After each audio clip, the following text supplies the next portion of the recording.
a maioria dos médicos falaram, a Margot, ela tá com ansiedade, né? Tá com síndrome do pânico. E aí ela ia nos médicos, os médicos davam medicamento, e a Margot começou a ficar com esse diagnóstico, né, de ansiedade, de depressão, e começou a piorar e não teve essa melhora. O nosso sistema nervoso autônomo, ele controla a nossa pressão arterial, frequência cardíaca, parte respiratória, tudo que é automático do nosso corpo, né? E quando a gente começa a ter algumas alterações do sistema nervoso autônomo, esses sinais começam a aparecer.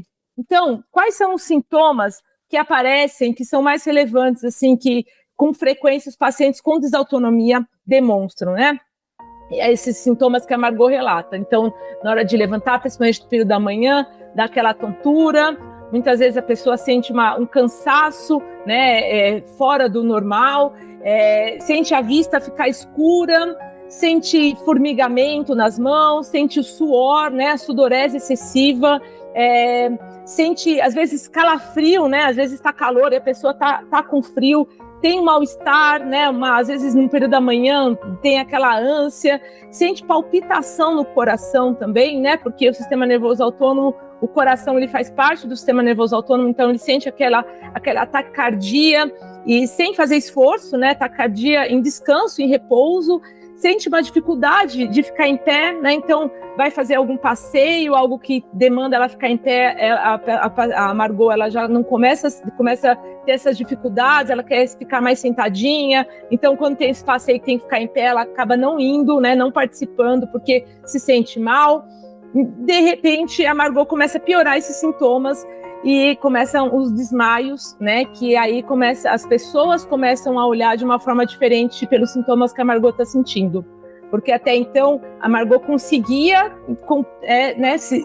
conseguia ficar num momento de acolhida com ela mesma, isolada, e as pessoas acabavam não percebendo tanto, né? Só que quando a Margot começa a desmaiar, as pessoas começam a olhar de uma forma diferente para a Margot.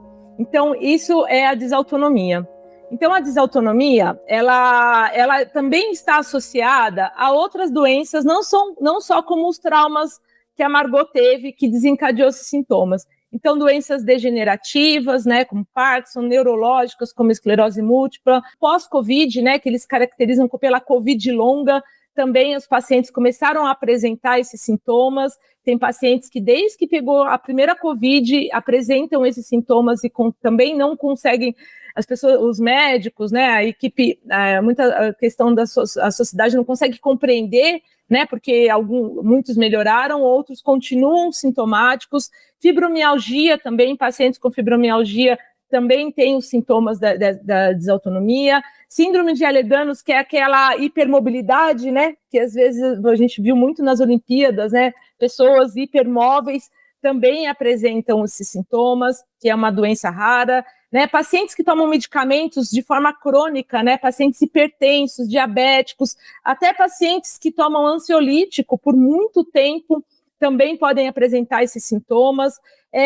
Como eu comentei, traumas psicológicos, né, então o paciente teve um trauma durante a vida e começou a desencadear esses sintomas, ter gatilhos. Pacientes de estresse crônico, né, que sofrem muito, né, tem esse estresse ao longo da vida, também em algum momento pode desencadear esses sintomas, e também tem atualmente, né, a parte genética, que também é um gatilho, né, muitas vezes a mãe teve, as filhas acabam tendo também essa alteração genética. Eu acredito muito na formação durante a gestação, né, para quem já passou por esse processo de maternidade, de gestação, é difícil, durante 9 meses a gente não tem nenhum tipo de trauma, né, algo que tem uma gravidez, né, plena, que é o que todo mundo gostaria, mas eu acredito muito que nessa formação o embrião ele pode ter uma alteração do sistema nervoso autônomo em função da mãe passar por algum estresse psicológico, né, e ele também, esse bebê também pode vir a ter, ao longo da vida, esses sintomas e desencadear. A desautonomia, ela se caracteriza por esses sintomas, né, pode vir decorrente de doenças ou não, mas e também desses fatores que eu comentei com vocês.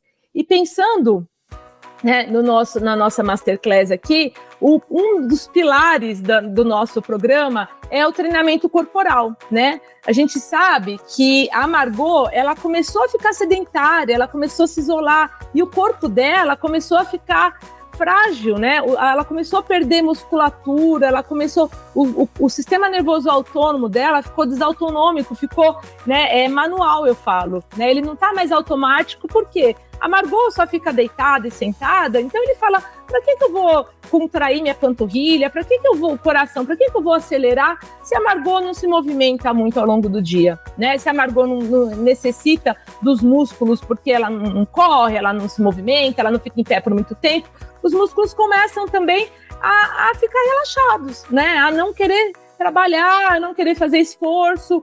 Ele se encontra no mesmo estado que a Margot se encontra psicologicamente. Então, o treinamento corporal, ele é muito importante para o paciente, e esse é um conteúdo que a gente gostaria de passar, né, para as pessoas, que é para que vocês levem isso para a vida de vocês e comecem também a ver a importância do exercício físico. Então, o treinamento, o nosso pilar tem a questão do treinamento corporal, que ele envolve sim, treinamento de força, né? Porque os músculos, eles precisam fazer a contração muscular para ajudar esse sangue a subir, porque esse sangue, ele está represado aqui, ó, né? Nos membros inferiores. E como ele consegue mandar para o cérebro? Como ele consegue mandar para o nosso sistema nervoso autônomo que está aqui em cima da cabeça quando a Margot está em pé? Então, a gente precisa trabalhar esses músculos.